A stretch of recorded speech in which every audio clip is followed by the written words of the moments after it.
All right. I'm with Erick Brimen, everybody. Welcome to Walk-Ins. Welcome. Thank you for Bridget. being here with me. My pleasure. So I wanted to talk to you about what you're doing right now, because it seems so, this podcast is about just resilience and grit and innovation and overcoming obstacles. And I feel like what you're doing in your work life is so far outside of the box for most of us to kind of even get our minds around. So can you kind of just briefly explain to me what you're up to? Sure. Happy to.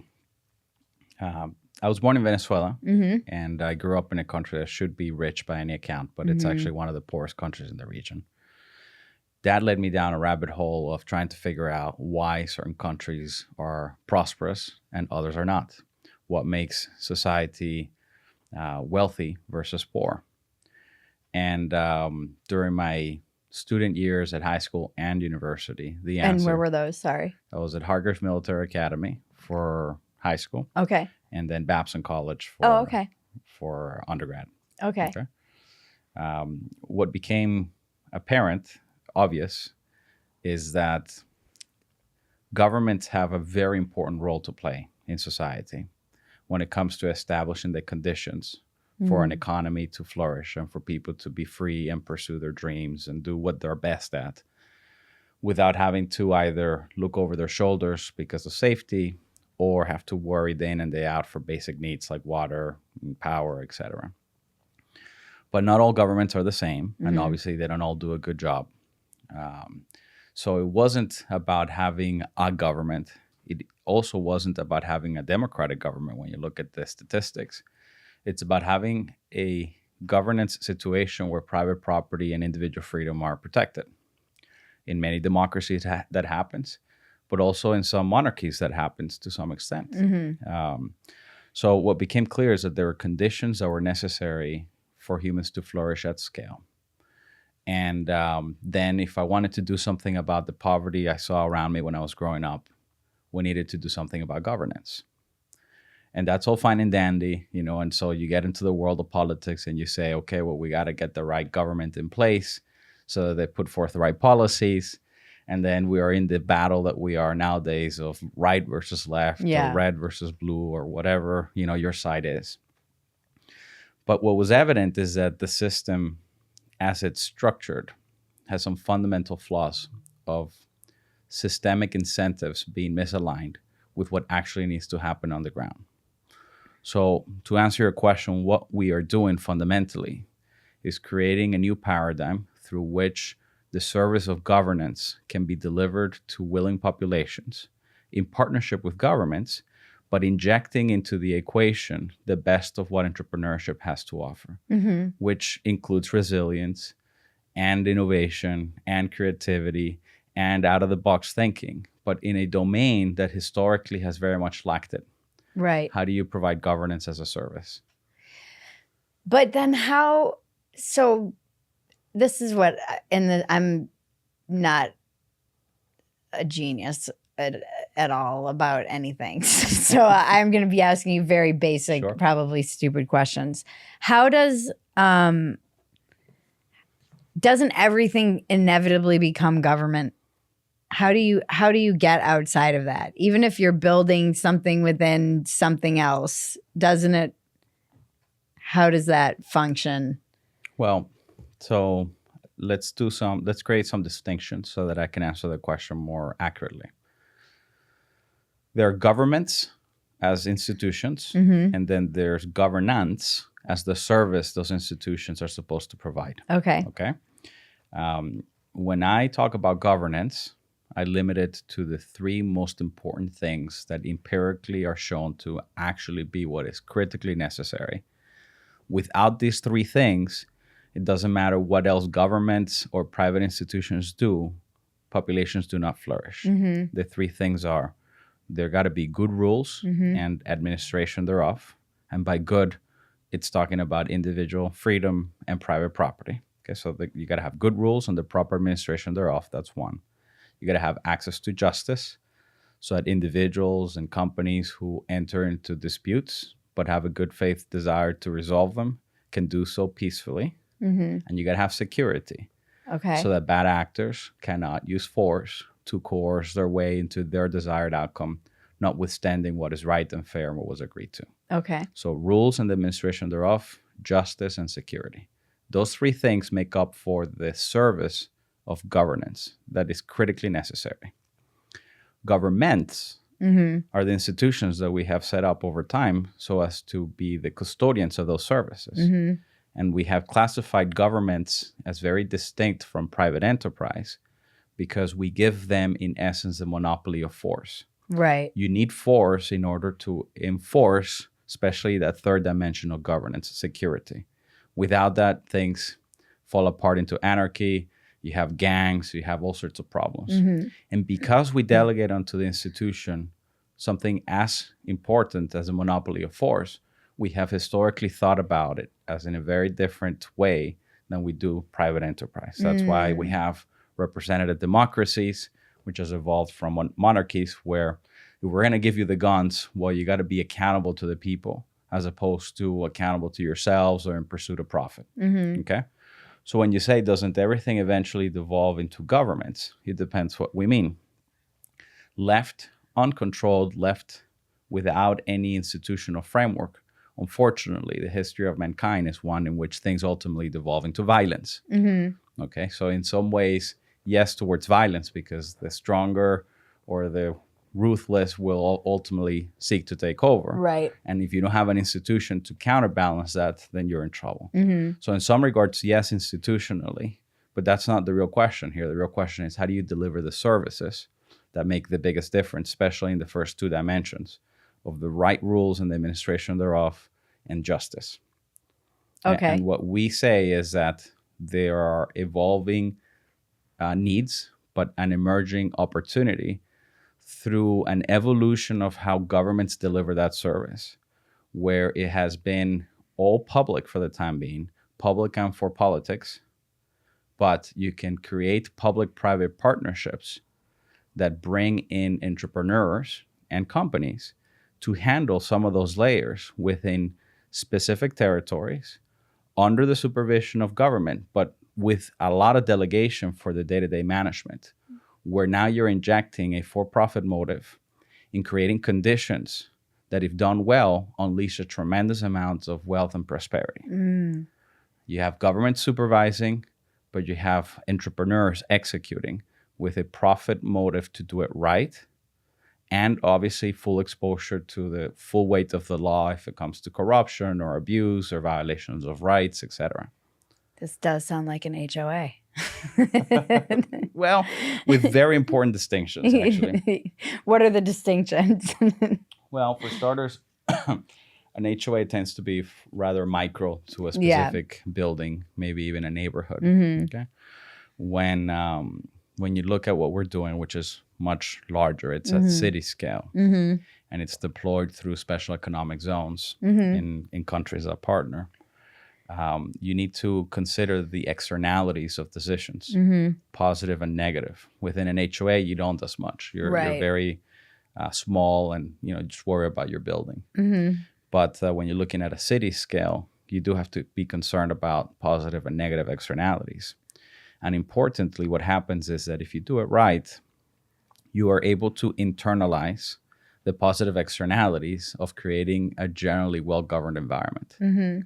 Right? And if you overdo it, like an HOA often does, then you actually suppress economic activity. You suppress wealth creation, and then you're hitting your bottom line. Okay. So within our structure, which it is an innovation of Prospera, a socioeconomic development enterprise. It's a business model that had not yet existed until we created it.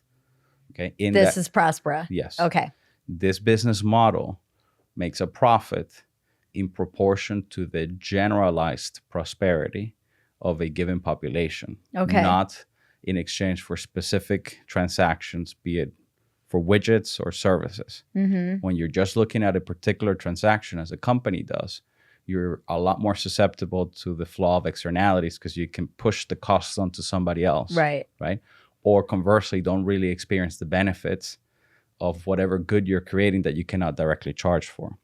But if you're in charge of creating the conditions and you're not charging for any particular transaction, but rather a little bit of the overall. And what you're interested in is creating the conditions, not necessarily charging for a transaction.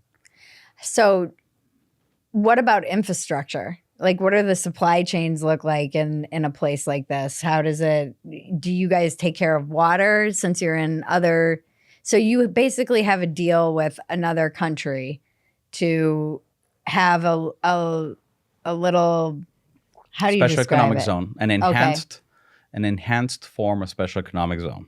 Okay. Special economic zones, there are over 5,200 around the world. They've been around for a long time.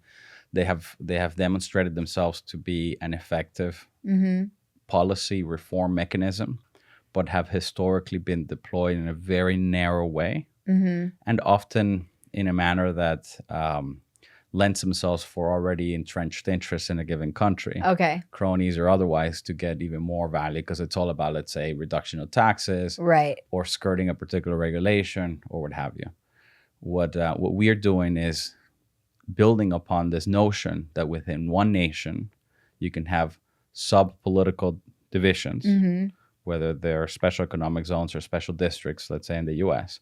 And within those subdivisions, you can embed an enhanced regulatory and legal framework that is optimized in general for some desired outcome. Okay. And that's where we come in. But so to your question about infrastructure and a lot of the services that we generally associate with, let's say, the city, notice how none of those were listed in the three that I mentioned. I did notice that. Right? Rules and the administration thereof, justice and security. It doesn't say water, roads, it doesn't say healthcare, education.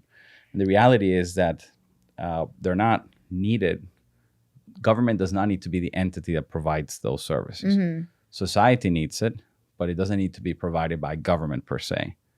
Okay, only these three are empirically demonstrated to require a supra organization that is not as vested in specific transactions, because if you're offering water, now you're selling a particular good or service, right? Right. So only these three. So then you might ask, okay, fine, but people need water. There needs to be roads. There needs to be, power, etc. How are these things delivered? The service of governance is a service. It's not a tangible thing. It's not hardware. Think of it as software. The physical build-out of the city is the hardware. Okay, so you can differentiate the software, the service of governance, from the build-out, the physical build-out of a city. And that's exactly what we have done. So there is a real estate development company that is in charge of building up the land bank, planning the urban infrastructure that will be necessary over the decades, deploying capital in stages so as to build the roads or the power or the water, but not overdo it in the beginning, not underdo it either. Okay. And in exchange for doing that, within the business of real estate, there are significant trade-offs. You buy raw land, doesn't have a road, you build a road, power, sewage, etc. Now the underlying land that is left over is way more valuable. So in this regard, we're not innovating a tremendous amount. Right. It's basic real estate development, from land development all the way up to ultimate build out of residential or commercial units. And so it's a real estate development project from that perspective. But that's not the secret sauce. And is there competition like with water? So I still don't understand how you would get water. Are you paying anyone for it? Yeah. So okay. When you do master plan city, there are a lot of things that make more sense to provide at scale. Right. We don't grant legal monopolies within Prospera zones, but there are such things as infrastructure advantages where, in effect, there's only going to be one provider. Water could very well be one of those. Right. So and by the way, in here in Texas, you have the Woodlands. It's a master planned community which has grown up to effectively be a small city. And so you have roads and you got power and you got water. A lot of it is provided by the Woodlands Association, which is a more private as opposed to more public entity. Okay? Are these like the Del Webb communities too? Dow? Del Webb. Do you know those? I'm not sure. No, they're kind of retirement communities, but there's like a whole town, like Anthem, Arizona. Maybe such, yes, Okay. yes. Are those similar? Where they built the roads, they built the town, they do the infrastructure. It sounds very similar. Okay. A private developer can do all those things. They can then put them in a trust of sorts or in an association and then the residents can have some degree of say over them. Okay. Or they can be left entirely private and for profit. Like this is not the thing that makes or breaks how a city succeeds. There, Right. different models work. In our case, we have invested in physical infrastructure, but we're actually opening it up for third parties to also provide power and Right. water to the extent that they can compete on price, then they should. Okay. Got it. And then is there like a wall? Is this, how do you, are there Not so far on what we're doing. So we're operating in Honduras, right? Right. And specifically on one of their Caribbean islands called Roatan. Okay. Beautiful destination. I think it's one of the undiscovered jewels of the Caribbean. Western Caribbean, outside of the hurricane belt. Beautiful topography, the second largest coral reef in the world. It's gorgeous, okay? It's only about 45 miles off of the mainland of Honduras, so it's close enough so that it gets to benefit from access to labor and materials and a lot of things that islands have a very hard time getting. Roatan has the best of all worlds in some regards, okay?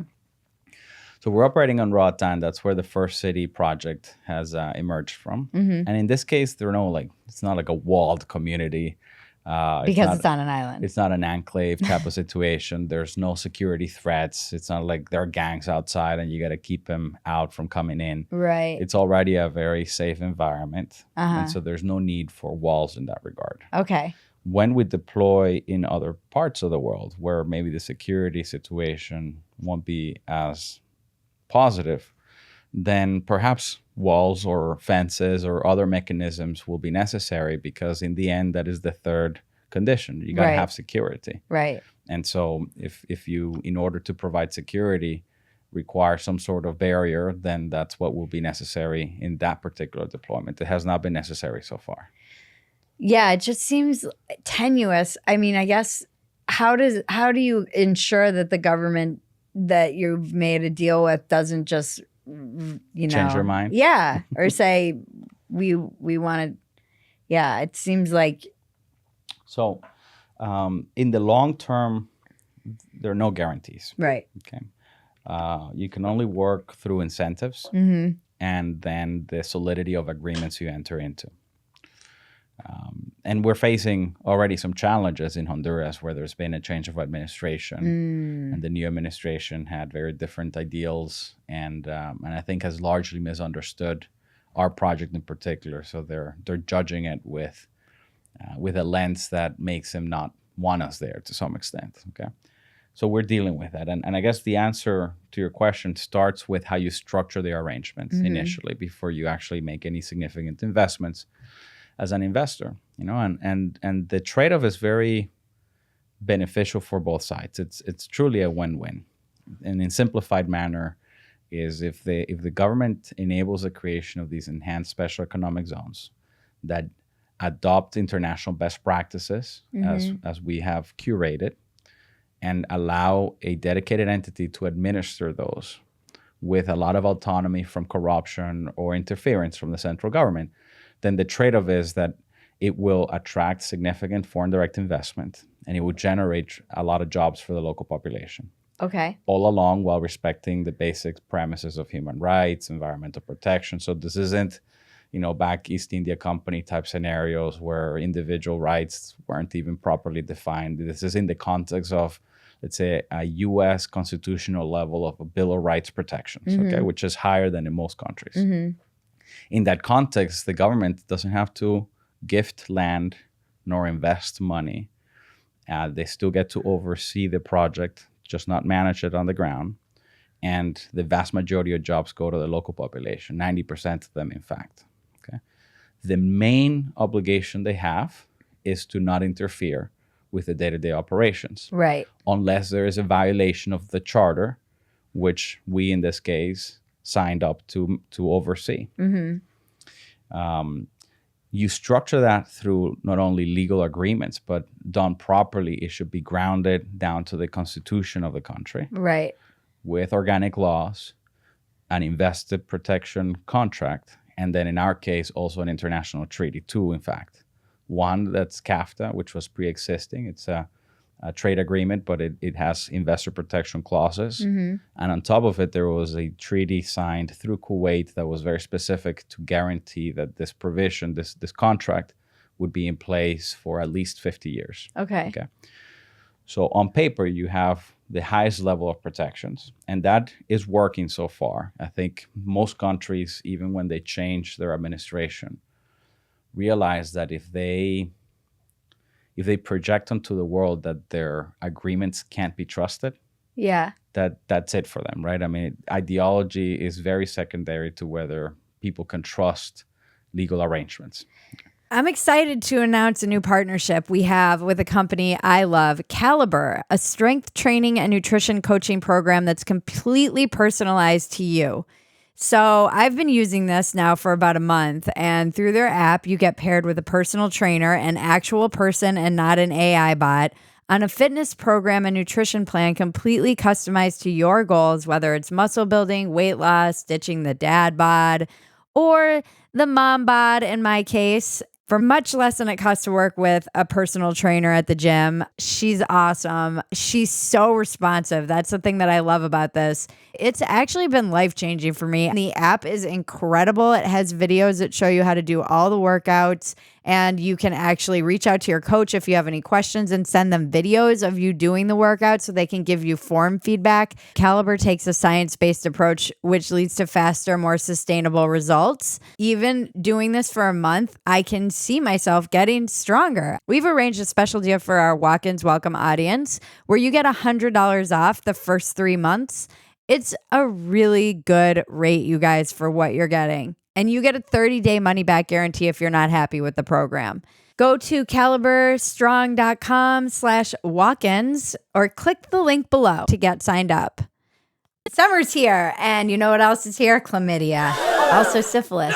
Are you worried you have an STD? QuestHealth.com. No doctor's visit required. It's as easy as purchasing a test from QuestHealth.com and visiting a nearby Quest Diagnostics location for sample collection, which is amazing, particularly for people on HMOs. Your results are delivered online, quickly and discreetly. STD testing with Quest keeps the results off your insurance. You have the option to discuss them at no extra cost with an independent physician who may be able to prescribe treatment. So, be responsible. Prioritize your health with STD and STI testing on your terms. There's women's health panels, there's men's health panels, there's Are You in Menopause panels. Use the affiliate link below for a 25% discount and prioritize your health today with lab work on your terms. What do they get out of it? Great question. So there's, let's say, fundamentally 3 things that they get out of it. One, flat out, there's a revenue share agreement. Okay. So the zone is not a tax-free zone. It has taxes. In fact, that is how the governance as a service is funded.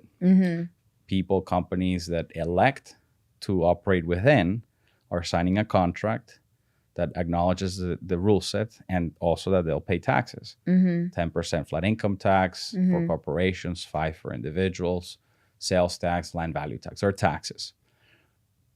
That is part of what will enable investment to flow, because eventually over time it can be distributed as dividends.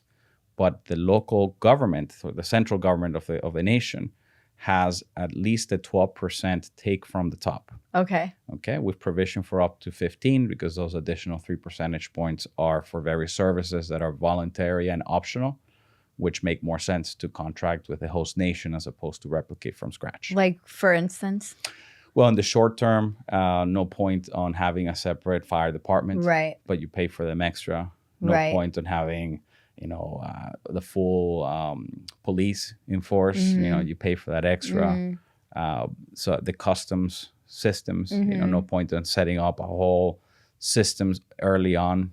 Build a port, you pay for that extra. Right. So this revenue share, 12% is without an obligation on the part of the government for any service. Right. Okay, so they, out of the zone, no longer have an operational obligation. Okay. The promoter and organizer that manages it is now responsible for running it at its expense. But there are other services that can be hired. So there's a revenue share provision. These are zones that were not generating taxes or significant taxes before. If they were generating taxes, then the government continues to receive the same nominal amount. Okay. And then everything else is on top as a percentage of activity. So it's a win-win in that regard.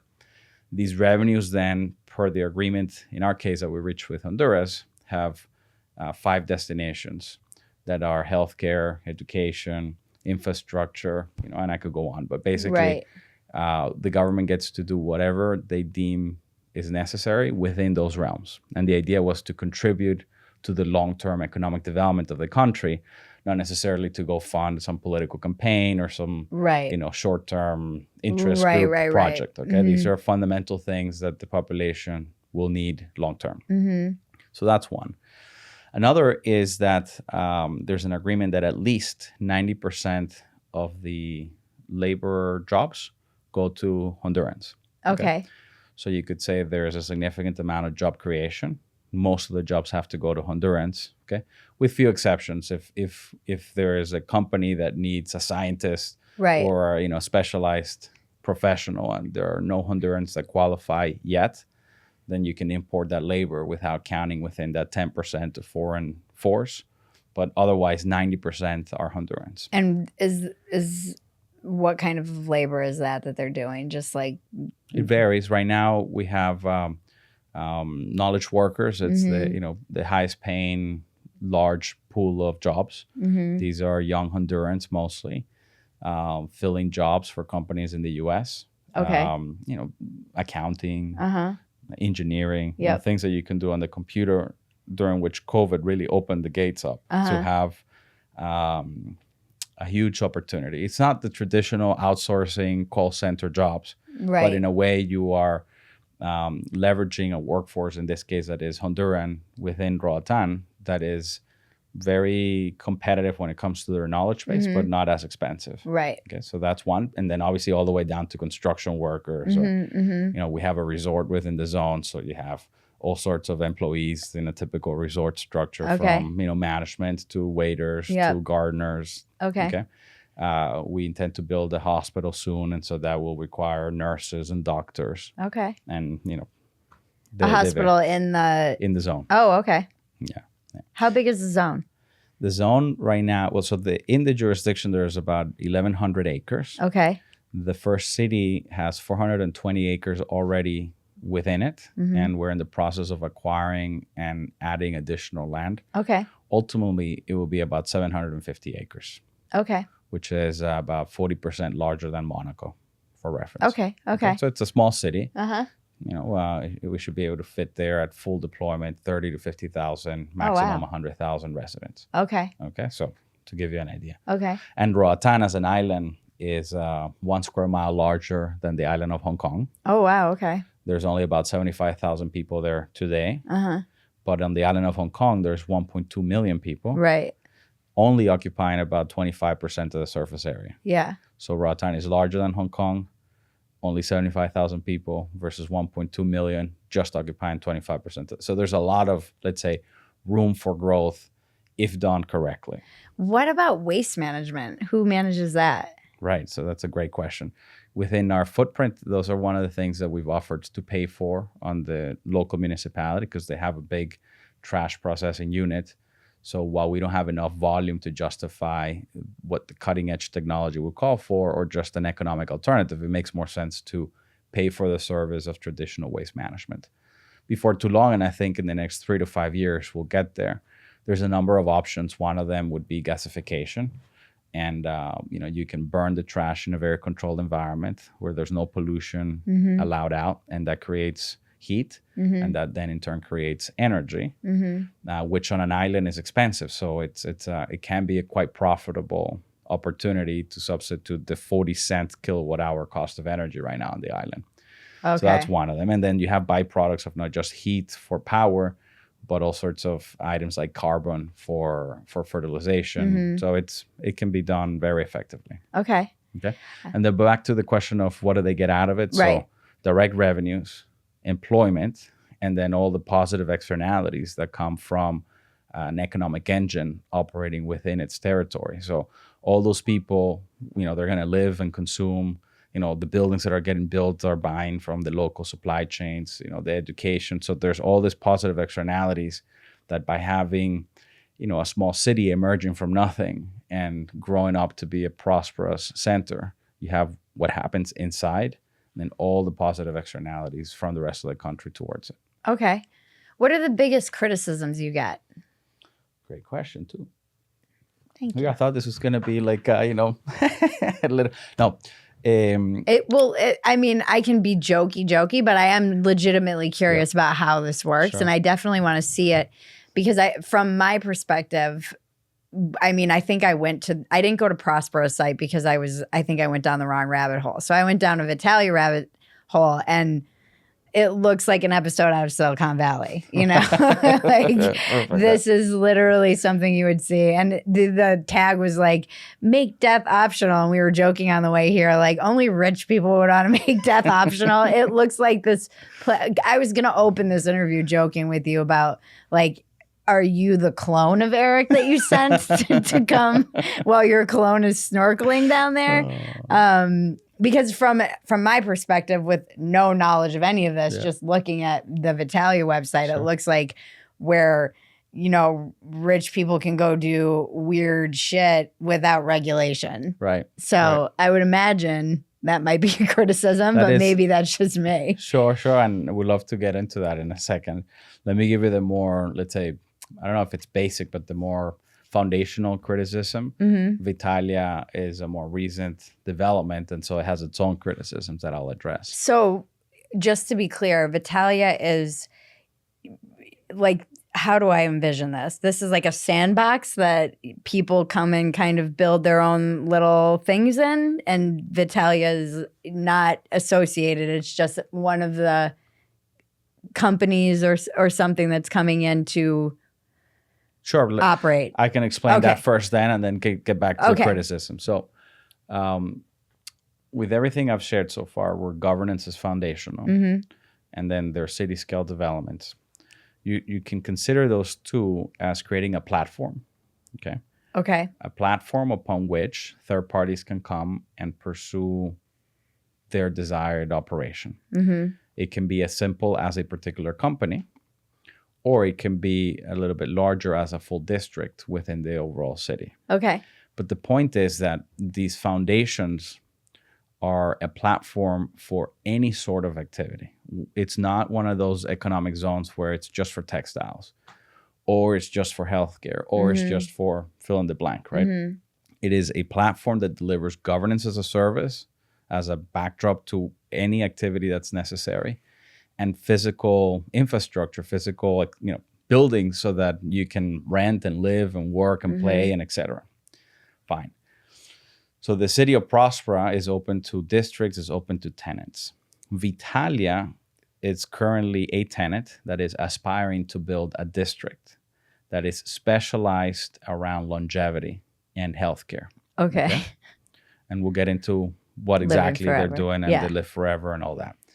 But it doesn't mean there's no regulation. So then, part of the criticism could come from a misunderstanding, but part of what makes this whole work is the regulatory environment. Okay. So I can speak to that.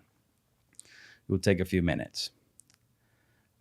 When I say that the service that governments provide is essential, it does acknowledge that there is some degree of regulation. Okay, there has to be an arbiter of sorts that is overseeing the basic rules of building, of coexistence, of building, of coexistence is being followed. All right.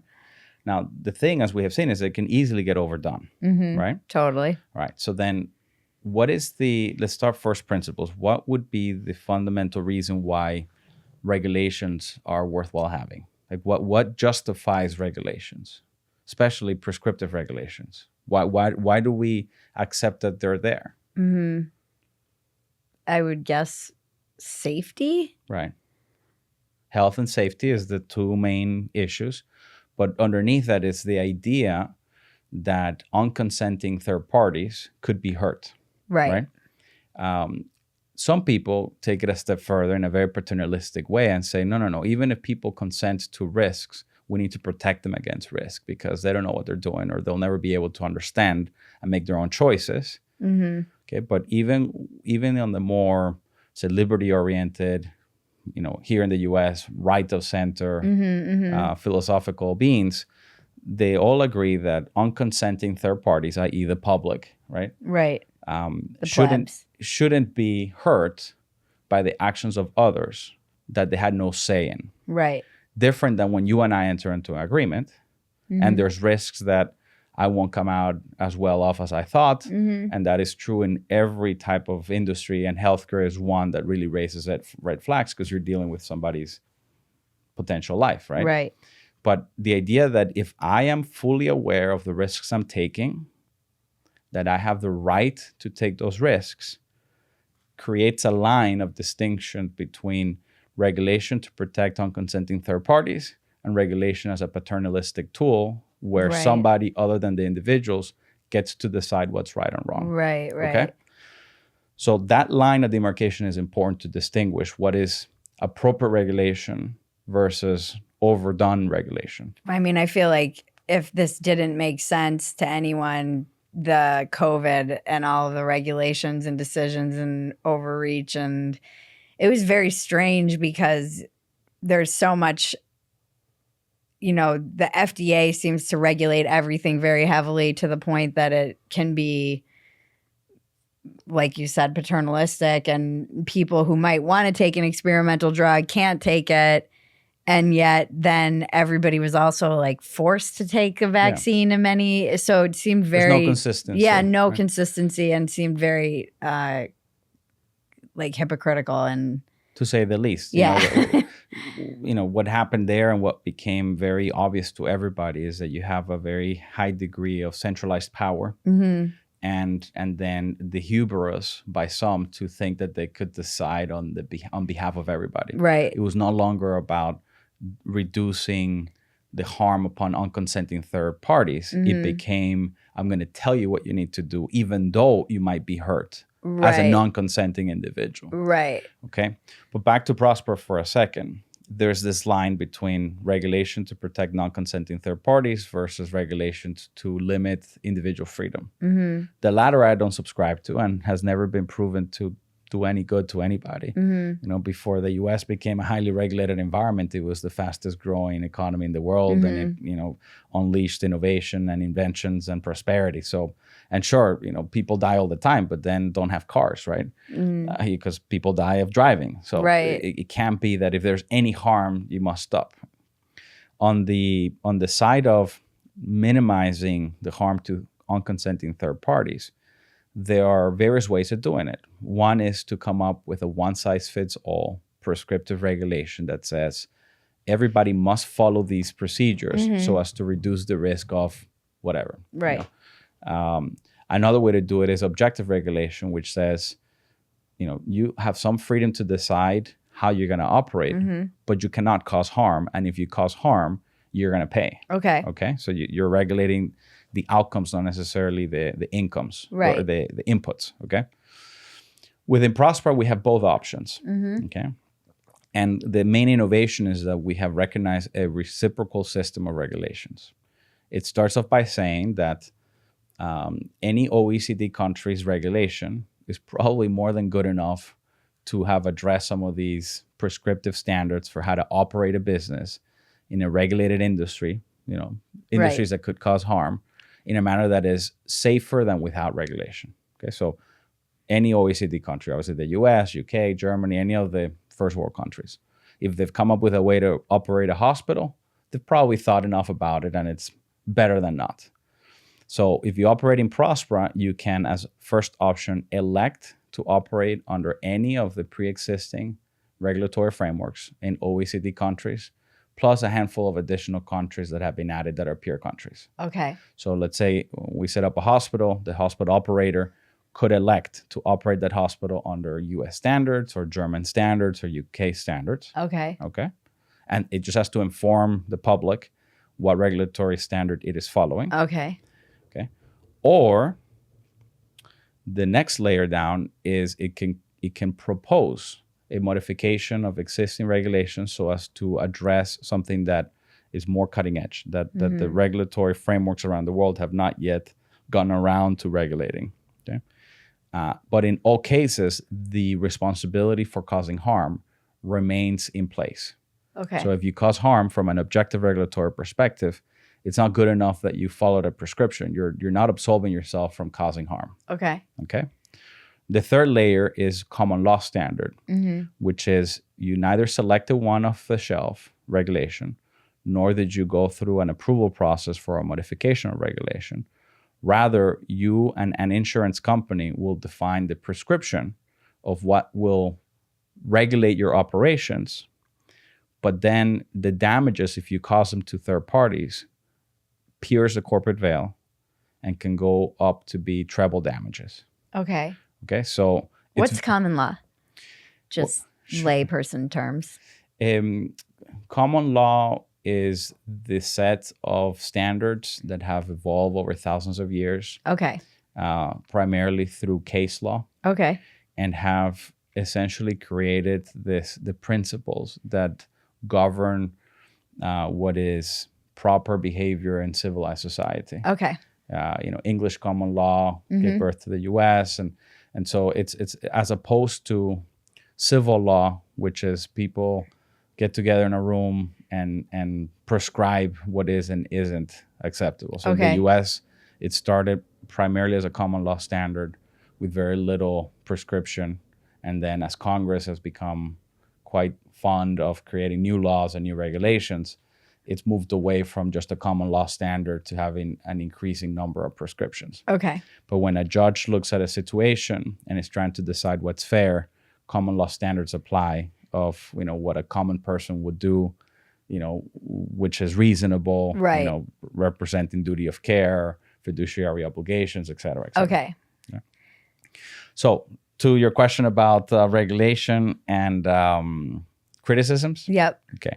So there is regulation in Prospera. It's just a lot more flexible than a one size fits all. Okay. Okay. Because one size does not fit all, and it tends to end up becoming a tool of the incumbents to protect their turf. Right. All right. So we've broken that up, given choice. You got to follow some regulatory standard, or be held to much higher standards of consequence.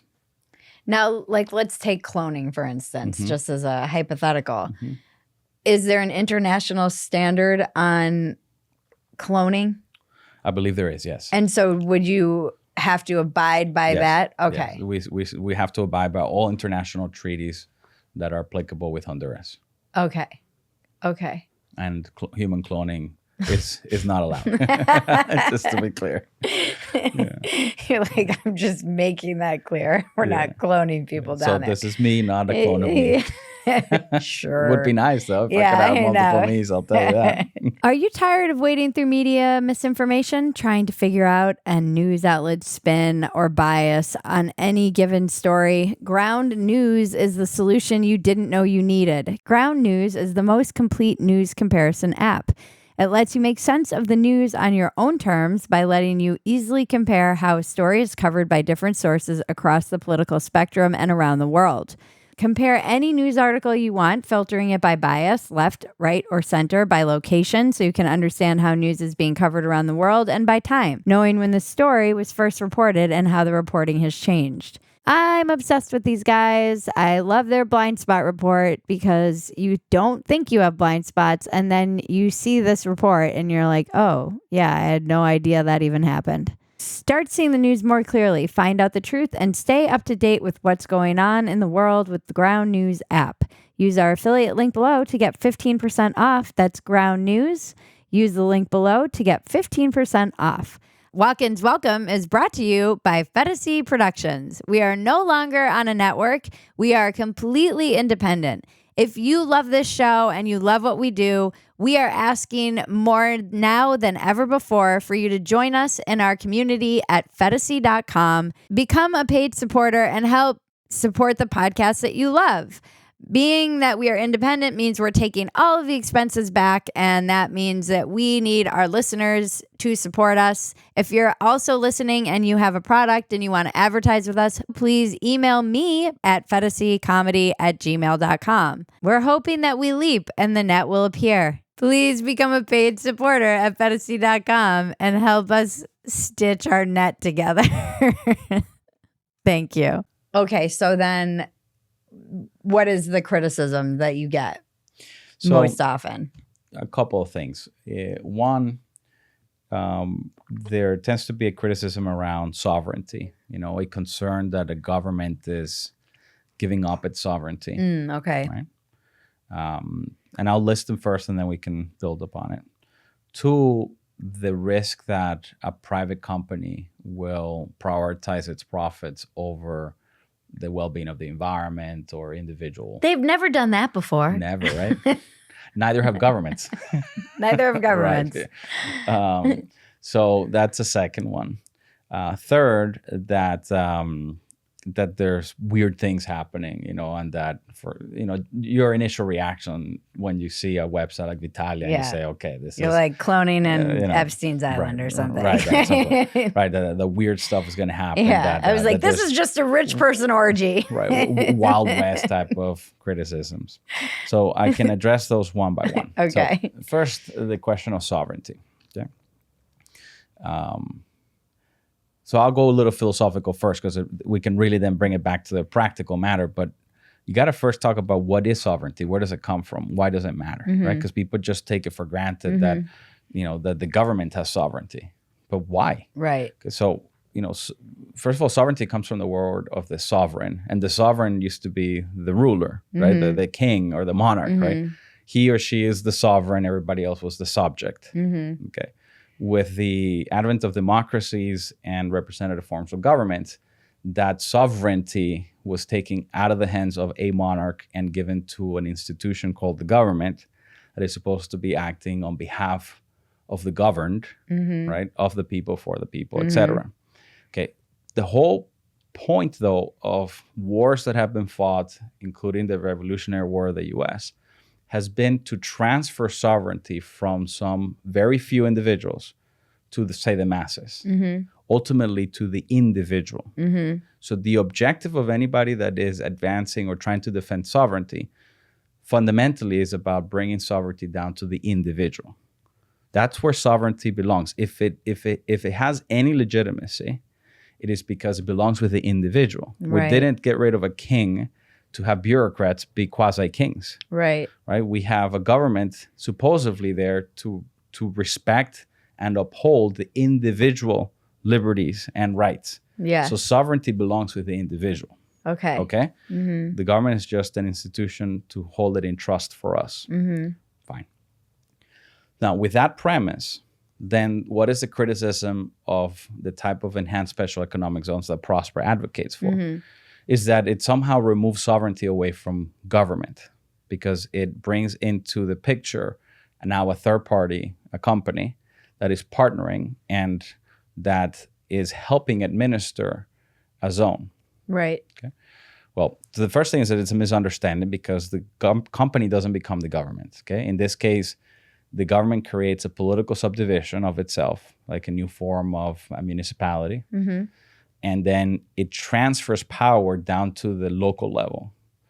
Localization of power has generally been understood as way better than centralization of power away from the people, right? That's why the more local the government, the more accountable it is. And that's fundamentally what's happening with these enhanced special economic zones. It's a political subdivision and a lot more power gets transferred down to the local entity away from the centralized government. Is that a loss of sovereignty? It is not. It is an exercise of sovereignty. It is transferring more power, more say-so to a more localized form of government.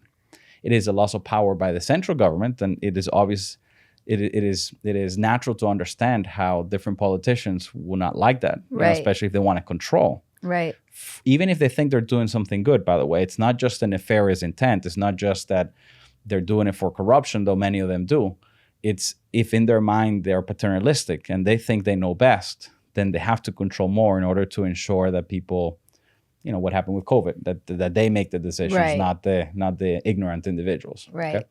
So it is a transfer of sovereignty. It is an exercise of sovereignty by transferring more say-so to a local level. And what happens if there's a crime? Do you actually go to the police, like the Honduras government, if there, let's say there was a, I don't know, like someone got mugged or something in these districts, who handles that? I mean, what happens in a city when there's a crime in the city? You have a city police, generally it's the first responder. Right? Depending on the gravity of the crime, it can get escalated outside of just city issues or state issues all the way up to a federal crime. Okay. It's similar in So nature. it's still handled by the country of or it can be. Depends on the crime. You know, crime doesn't necessarily make it a federal crime, right? The idea, though, is, let me back up for a second. Why are we doing this? What is the whole point of this, right? Is it to enrich rich people further? Is it to create environments of human experimentation for the heck of it? Why am I doing this? Why are you? I'm doing this because the world needs a better recipe through which to deliver such fundamental service of governance. Because without it, we're going to be stuck in self-destruction as a planet or poverty in various pockets around the world. Yeah. We have to solve governance. This is the fundamental opportunity of our time that most people don't talk about outside of the paradigm of politics. We're stuck in politics and we don't realize that we can step out from it and say, wait a second, we created this, right? Why don't we create an alternative? And there's no need for it to be confrontational. It's not like we have to engage in a revolutionary war as our forefathers did, but we can come up with alternative forms of institutional service providers that can handle governance. I want to get rid of poverty. And what I discovered is that you can't just get rid of a negative. You know, poverty is the absence of wealth. You can't like get rid of it. You got to create wealth. You got to create prosperity. And so when it finally dawned on me that this whole movement around the world of people who want to get rid of poverty are after the right thing but asking the wrong question, I realized that the right question was about how do you catalyze prosperity? Right. And how you catalyze prosperity is by creating the conditions that enable human beings at large scale to prosper, which is to say, to pursue their own individual dreams and to specialize in what they're individually best at and to have a system through which they can trade. If you specialize in what you're great at, then you're going to produce more of whatever that is than if somebody who's not as good tries to do it. But then you need to trade it because you need other things that you're not a specialist in. And that, in a way, it's free market capitalism. Get rid of all the labels around politics and what have you. It's just about enabling people to be free, to specialize, to trade, to keep what is theirs, and not to have to be overlooking, over their shoulders for somebody to come and steal it. It's actually very simple as a concept, very hard to deliver in a world where everybody's stuck in this vision that politics has to be the thing that reigns supreme. So that is the why we're doing it. We need to solve for governance so that we can catalyze prosperity at large and so that poverty can finally be a thing of the past. Poverty where people die from hunger, right? There's always going to be people who have more than others, and that should never change because we're not all equal, right? And it would be rather unjust to try to force equal outcomes, right? But we got to solve it, and the opportunity is tremendous. Do you realize that there is at least $100 trillion of wealth, and it's probably closer to 200, $100 trillion of wealth that goes uncreated each year because of poor governance? $100 to $200 trillion of wealth per year. How do they measure that? Okay, very simply. So premise number one is that most humans are born with more or less the same potential. Okay? Now, whether you get educated, whether you're fed, whether you have good governance, it really makes a difference. But at birth, we more or less have the same potential. We see this in the U.S. When you analyze GDP per capita around the world per country, and you put it on a y-axis, you have some countries high, some countries low. Then on the x-axis, you grab things that try to measure whether or not they have rule of law, private property, individual rights. Okay, let's call all that good governance.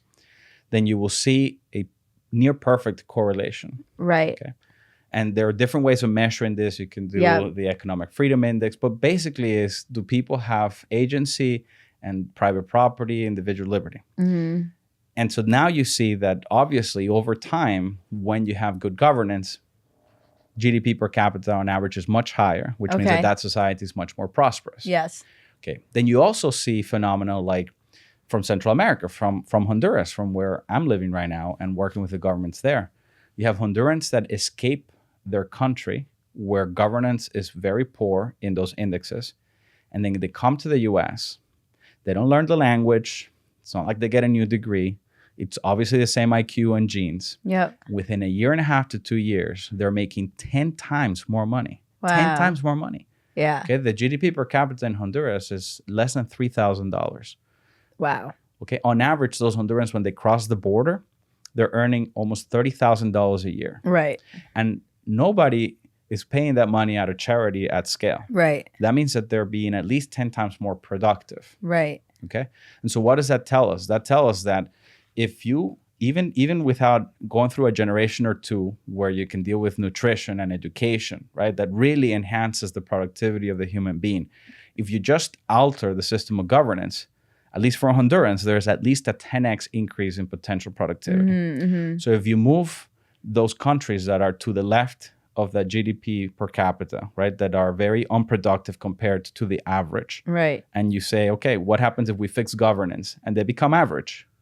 That unleashes $100 trillion of wealth per year. Wow. If you then move them to the top 25 percentile of the best governed countries, then that unleashes $200 trillion a year of wealth creation. I see. So it starts from the premise that under the right conditions, humans can be way more productive than when they're born in, various places and throughout the world. It's not continental. It's just anywhere in the world where they're suppressed and limited to exercise their talents. And in average and in aggregate, it makes a world of difference. Okay, so that's what we're after. We're after unleashing some of those $100 to $200 trillion of wealth that could be created if we solve for governance. Okay. And instead of trying to change national politics, because that has its own challenges, we're saying, let us demonstrate, right, that when you alter the conditions here at home, let's say in Honduras, that it is radically different. Right. So don't take me at my word and try to change the whole country at once. That's risky and impossible. Entrenched interests are not going to allow it, right?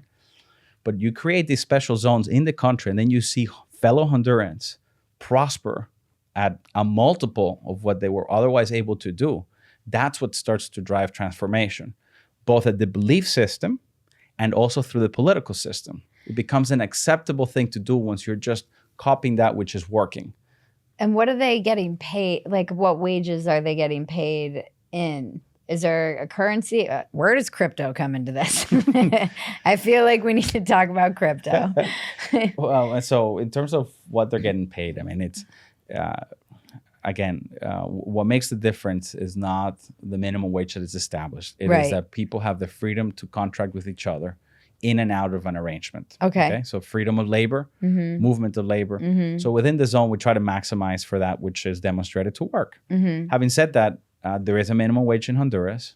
And because we believe that within the zone, we've created much better conditions, more attractive for businesses, then our minimum wage is actually said to be higher than that of Honduras. Okay. It's still a very low wage compared to, US standards. Right. But if in Honduras, and I'm going to round up the numbers, if Honduras, the minimum wage is $550 a month, within the zone, it's probably around $650 per month. Okay. It ranges from 10 to 25% higher.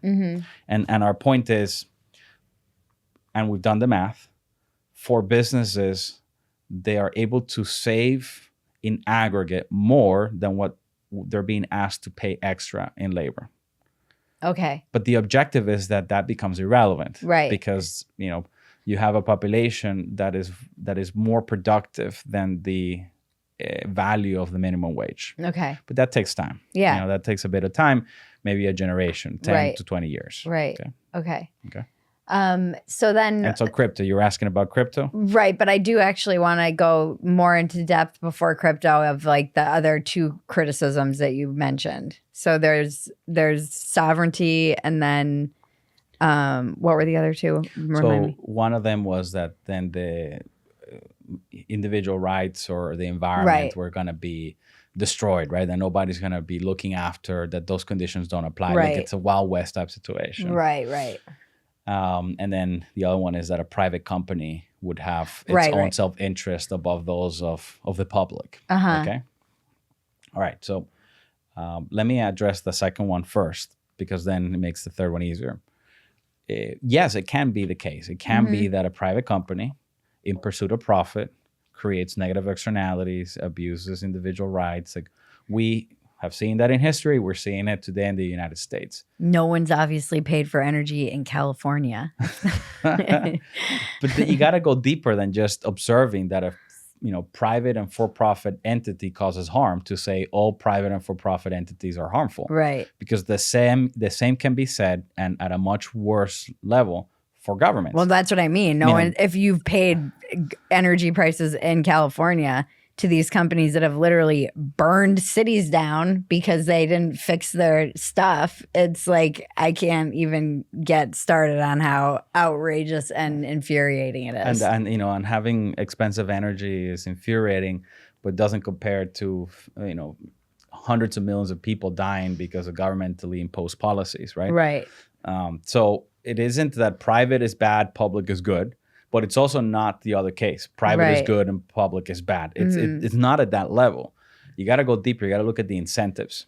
Okay, you got to look at the incentives of a system to predict how that system is gonna deliver results. And in traditional politics, especially in a democracy, the incentives are for those in power to get reelected. Right. And how do they get reelected in a democracy? Lying to the people. Right. Or worse, Right. saying the truth about redistribution they intend to put forth and actually following through and redistributing. Right. Right? Because as long as you get the majority on your favor, then you're going to get reelected. So in a way, lying is the lesser of the two crimes. Okay. Saying the truth and following through and redistributing wealth, that's where you really cause damage, because you destroy the fabric of wealth creation in that particular society. That's Right. what happened in my country of birth, Venezuela. Okay. Okay. And that's what happened in communist China and, in Cuba and in North Korea, etc. All right. So that is the incentive of the system. It doesn't mean that that's what each individual wants the outcome to be, but systemically, that's what ends up happening. Okay. All right. Now, what is the incentive of a company that is for profit? Is whatever. Sell more of what you sell at a lower cost, right? And make a profit to distribute to your shareholders. All right. So now the radical idea of Prospera is, what if you can combine the incentives of the private sector to deliver on the legitimate services of governance? Right. Okay. Now, all of a sudden, it's not very clear that a private company is going to do harm. I would argue, actually, a private company with a for-profit incentive and the innovation and resilience and hard work mentality of entrepreneurs could actually be doing a heck of a lot better than a bureaucratic for-politics institution. Right. Okay. And so that's our system. But it's very circumscribed with supervision by the host nation inside of a charter that limits the actions that, as a governance service provider, that institution can do. Okay. It has to provide the services uniformly across the board. It cannot benefit one party versus another. Okay. Right? And it has to earn the participation of third parties. It's voluntary participation. It's not imposed. There's no monopolies. Okay. So if you're competing for your residents, business, individuals, and what have you, you already have to demonstrate you're way better than the alternative. Right. And then to keep them, you have to sustain that higher level of service at a lower cost. Okay. Okay. So actually, all that people might call it greed, or that self-interest, that energy that causes a company and entrepreneurs to thrust forward in pursuit of an objective, gets harnessed and directed at creating conditions that are for generalized well-being. Okay. Or generalized prosperity. Okay. Okay, so private company not only doesn't equal bad, it equals much better if well directed. Okay. And then the third one is, okay, so then this is a Wild West. Anybody can come and do here whatever they want, and that's going to go bad very soon. The answer is that it's not a Wild West. We have all sorts of laws and regulations. It's just that they, first of all, recognize this line of demarcation between paternalistic regulation and then are more open about how to deal with the other regulations, which is about minimizing third-party harm. Right. And so there are many ways to skin a cat, they say. Yep. If you're going to run a business that has that risk, why should you just have one option for how to run it? Right. Unless we're going to somehow say here that the only country in the world that has figured out how to run a fill in the blank safely is the US, or Right. California in the US, right? Right. You know, Texas in the US also has its standards, and New York and Florida, right? And then other countries, Israel, you know, Yep. UK, Germany. The point though is that now you don't have a one size fits all where you centralize power and where because of that you make it susceptible for capture, where then that excuse of protecting the public gets used as an anti-competitive element by incumbents to Right. prevent others from coming in, because now any company can come in under over 32 country options, right? And so you can capture it. Nobody can control it in a sense of we're going to create anti-competitive measures. They're all supposed to be about health and safety. So why just have one? Right. Okay. Okay. So there are regulations. They're definitely there, and we would argue, and we can get into the nerdy discussion as to why later, or if you want, that our system is way more effective at achieving the intended outcome of minimizing harm to unconsenting third parties. Okay. Is this where insurance comes in? Yes. Okay. Definitely. Yeah, this is something I don't fully understand, because my experience with insurance as someone who has dealt with it is that they're always trying not to pay you. So as somebody in a situation where you pay for it, they're always looking for ways to kind of, you know, screw you in one way or another, because they're a profit. They're looking for profit too. So I don't fully understand how that works out for the people in this situation. Right. Well, let's first consider the world as is. The world as is one in which, in a regulated industry, if a company causes harm, but they followed the regulation, they effectively have a liability shield. Right. Okay. And you can't sue the government because the regulations they come up with didn't actually protect them. Right. Right? You can vote for, and good luck on that, right? For whatever, for the new Congress, and hope that they do. And 20 years later, maybe they change the regulation. But if you get harmed by a company that's actually following the regulation, they have a liability shield. Okay. Okay? So only when a company's not following regulations, or they do something like dump something in the water. Yeah, negligent or fraudulent or what have you. Okay. Okay. Now, if they don't follow the regulation and cause harm, you basically have no recourse. If they don't follow the regulation and cause harm, then you can sue them under a number of legal theories. Okay. Within Prospera, you add to the stack of potentially liable parties an insurance company. Okay. Okay. Now, this is in some ways is not incredibly innovative. For example, when you build a building, you know, you have insurance companies that certify the building is safe. And if the building falls down, then there's a company that is there for third-party liability. Okay. However, what we don't have currently is an insurance market for overseeing regulatory compliance. Okay. You have regulated companies. Yep. You have the government. Yep. And that's basically it.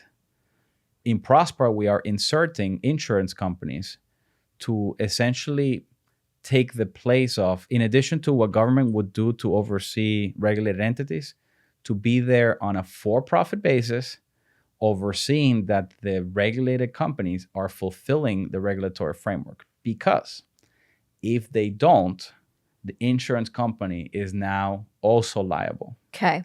Okay. Who are they making sure of this for? Sorry, I'm trying to just follow. So, let's say you are a regulated company. Okay. Okay. Normally, like for instance, I don't know, a bank. Okay. Okay. Or a hospital or a factory. Okay.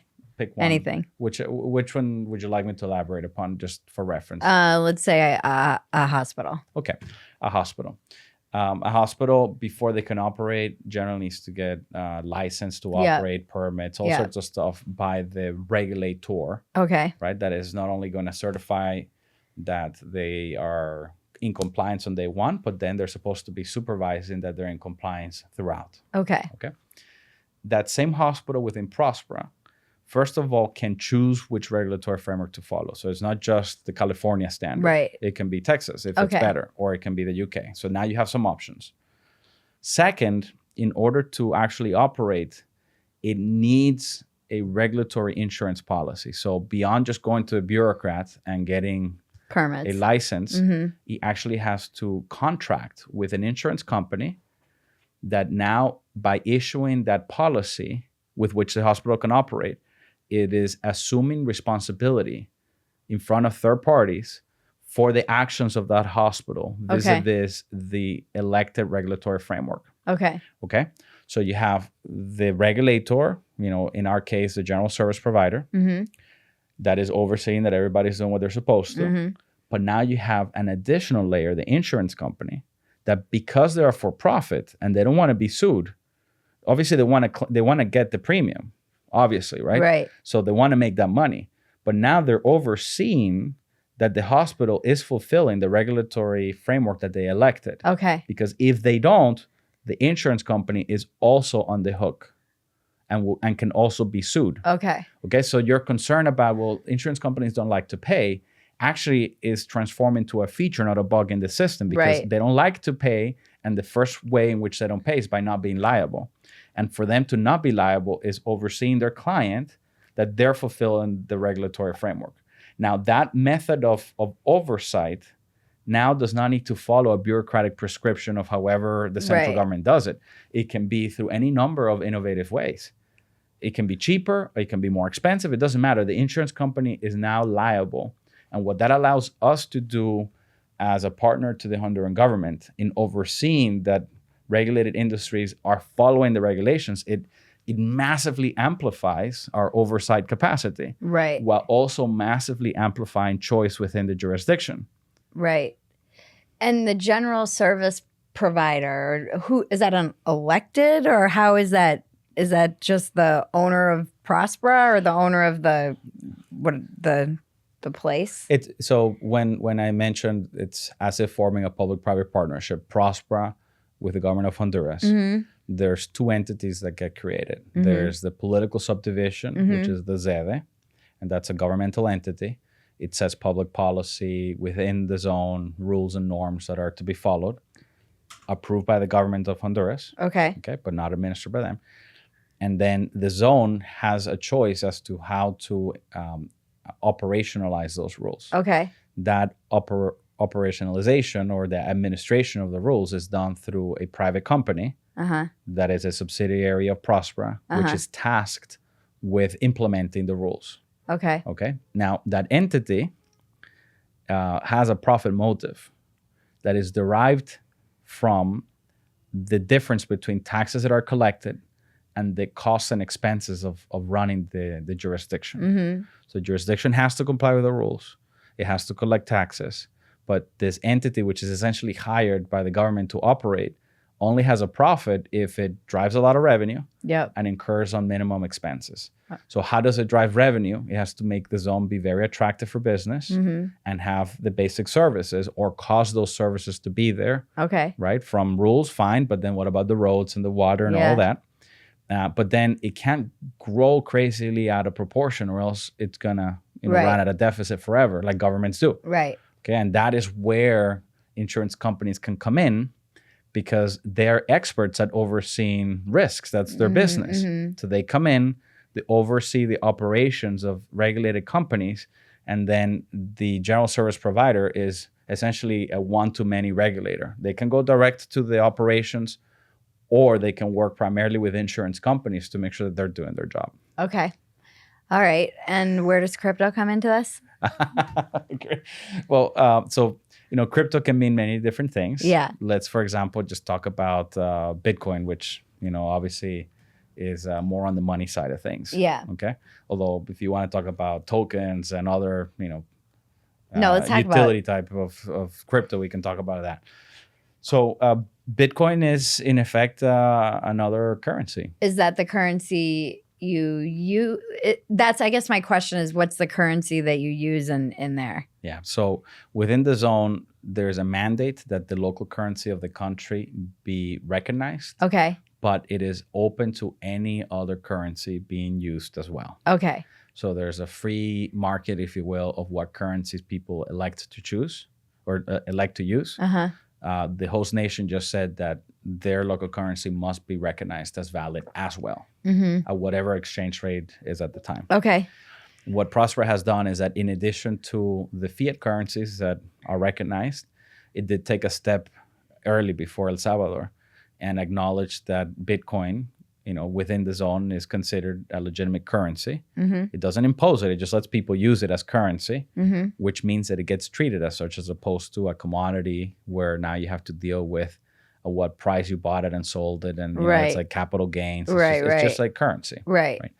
And then in addition to that, it allows Bitcoin to be used as a unit of account, just as if you can use the dollar as a unit of account, or in the case of Honduras, the lempira. And again, that means that since you have to pay taxes at the end of each year, and not just for that reason, but that's an important one, you can run your business entirely on Bitcoin, meaning you record your revenues, cost, expenses, profits on Bitcoin, and then you're going to pay taxes on Bitcoin. Okay. So it's a percentage of your revenue, but Bitcoin denominated. Okay. Because if you choose that to be your unit of account. Okay. Now, why do we do that? Well, we want to give choice as opposed to restrict it. And we want to promote options, not force them, that we think are better suited to advance prosperity. The purpose of money in the end is to enable people to trade and to be a store of value. Bitcoin lacks a bit on the volatility front, no doubts about it, because it's a brand new currency. Right. So it's just getting adopted. What it's actually worth vis-a-vis fiat is, the market's still trying to figure it out. Yeah. But clearly it's been in relationship to the dollar and other major fiat currencies, it's been going up in value. Okay. And so I think it's becoming more like a digital gold of sorts. Now, do we want to shy away from innovation, or do we want to embrace it? In Prospera, we embrace innovation, allowing individuals to make their choices with a strict standard of not allowing fraud, by the way. I'm not saying Wild West in it that you get to sell snake oil and not have consequences. Right. In Prospera, under common law standards, if you defraud somebody, you are held liable, and you'll pay dearly for it. Will you get booted out? For sure, yeah. Okay. That's one of the easiest ways to handle infractions, serious infractions. Okay, there are ways before that. There are fines. There are other things, but ultimately, if somebody doesn't want to abide by the standards, they get kicked out, and then they lose the privilege of operating in this optimized environment. Okay.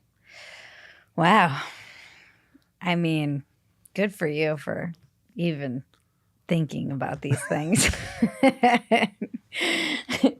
Yeah, I was joking with my God, just about how when we first met, I was like, I tell jokes, and she's like, and I'm building cities, And so, what's the kind of vision? We have about 10 minutes, and I still want to get to like my just final personal questions for you that I ask at the end. But what's the big picture vision for, something like Prospera? this? Yeah, for Prospera. Do you have them everywhere? Yeah. Oh, I mean, everywhere is a lot of places, but how do you? And also, before we get to that, how do you kind of, do you ever run into the issue of something like, let's just say Vitalia, for instance, overtaking? Because when I was first kind of researching this, I thought that was the brand. So how do you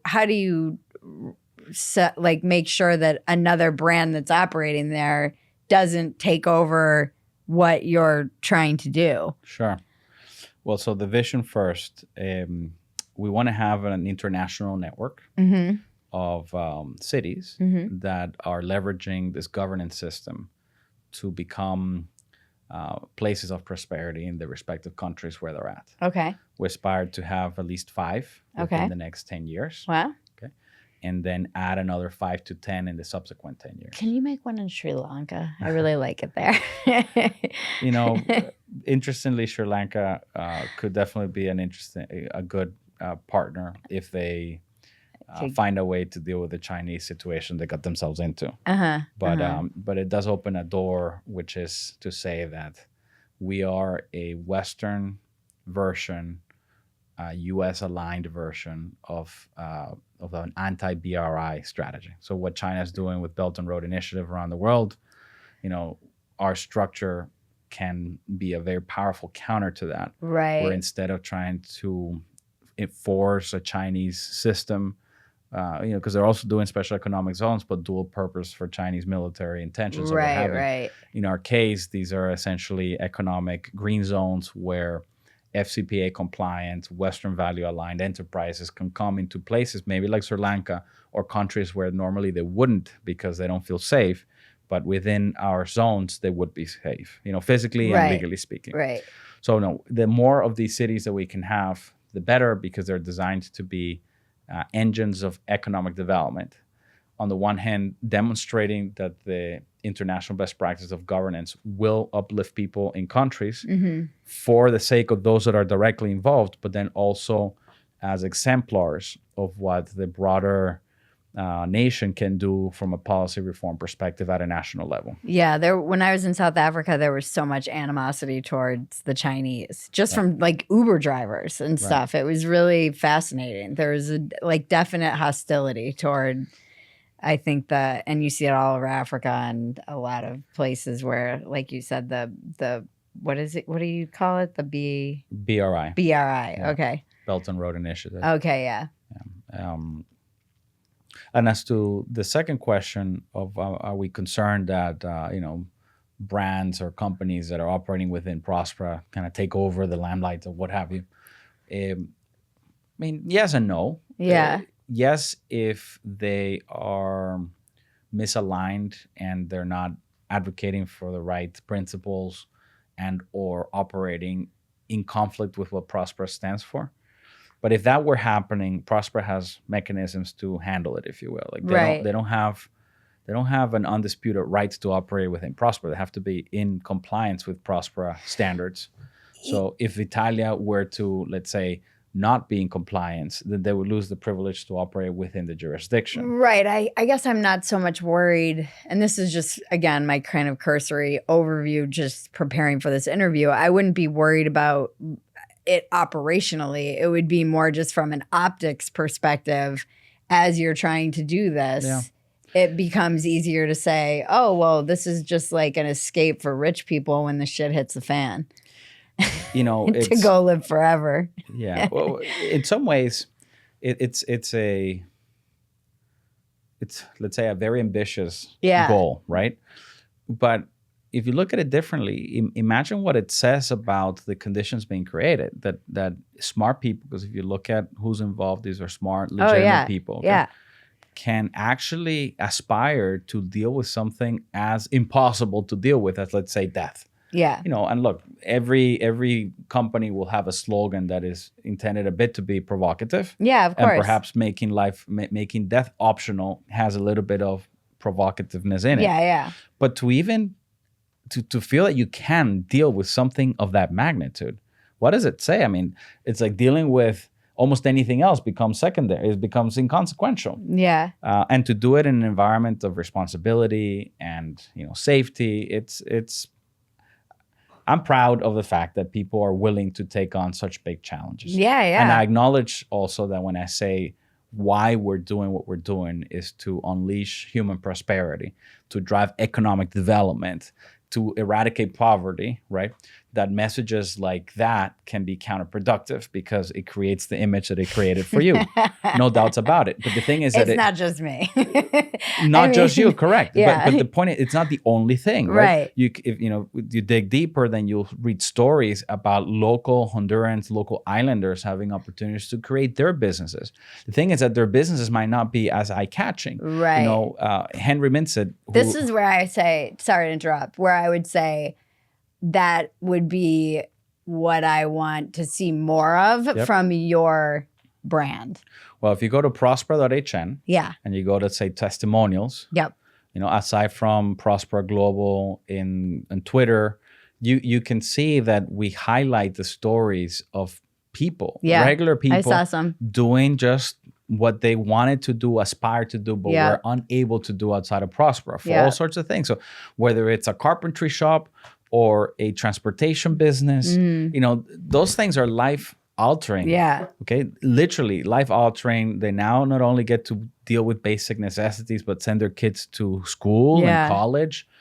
These are It's just now, not as flashy. they're not as flashy. Yeah. They might not have such a good social media strategy or Yeah, what have yeah. you. But when you come, and I hope you do, you'll see that it is mostly about that. Yeah. And I think over time, that's what will become obvious. Yeah.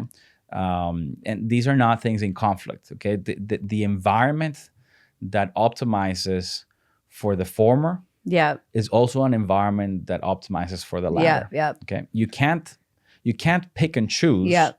and at the same time create an environment that is open for the next innovation. Like, how do you know? How do I know? Yeah. As long as they're doing it responsibly, Yeah. without being fraudulent or causing harm upon unconsenting third parties and what have you, you have to be somewhat agnostic to, who picks up that opportunity and pursues whatever dream they have. Yeah. No guarantee it will work, but the chances that they'll cause harm are far lower within this environment, and the chances that they'll be able to discover something amazing are far higher. And that's where prosperity comes from. Yeah.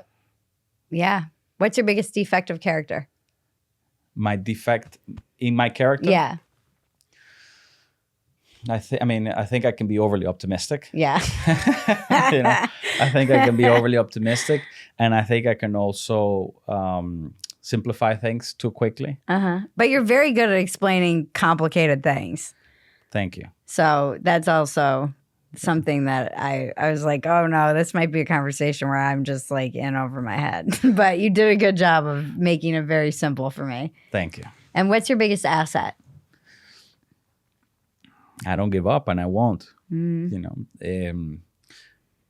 they do go hand in glove, but I'm convinced that we can do a heck of a lot better worldwide when it comes to creating the conditions for people to flourish. And when you get bitten by that bug to some extent and you see the light, and moreover, when you're seeing it actually work, 10 years ago, I would have nevertheless told you I'm not going to give up. But now, 10 years later, I'm seeing it happen. I'm seeing it succeed.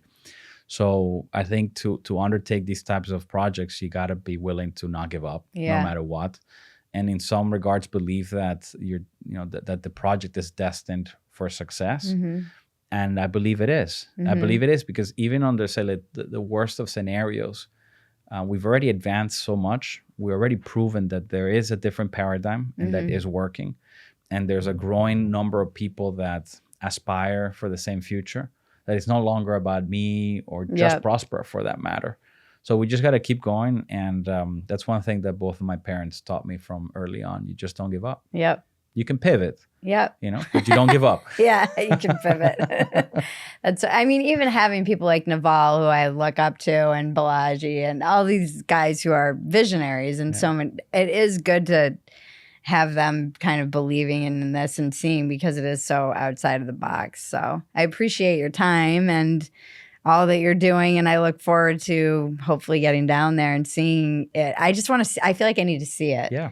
And where can we find you on social media, or anything you want to promote? Or I must say I'm not super active on social media. I think I'll be changing that a bit here in the coming year or so. But I'm on Twitter under Erick Brimen, at Erick Brimen. I am on LinkedIn, but Twitter, when I post it there. Okay. Yeah. And thank you so much. You're Good welcome. luck with everything. Absolutely. Thank you. Thank you. The check-in with Bridget and Cousin Maggie can now be found at Phetasy.com. It's been titled Another Round with Bridget Phetasy, and it's now in video. This has been Walk-Ins Welcome with Bridget Phetasy. I'm Bridget Phetasy, and you're welcome.